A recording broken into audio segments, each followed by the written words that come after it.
Hindi pwedeng takbo ng takbo lang. Kailangan din natin ng strength workout para mas mag-improve ang ating pagtakbo.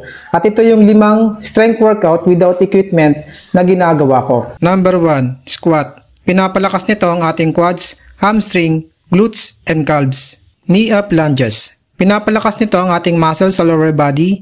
Ini-improve din ito ang ating balance, flexibility, at ang ating athletic performance. Number 3, jumping lunges. Pinapalakas nito ang ating primary lower body muscle kasama ang hip flexor at ini-improve nito ang ating stability and balance. Number 4, calf raises. Pinapalakas nito ang ating ankle and calves muscle para magkaroon tayo ng malakas na stride and pace kapag tumatakbo at makaiwas sa ibang injury at sinusuportahan nito ang ating posture. Number 5, single leg calf raises. Pinapalakas nito ang ating calf, ankle strength and stability, lower body performance and injury prevention tulad ng shin splint and tendon injury. Kapag malakas ang mga calves mo, makakatakbo ka ng mabilis at matagal.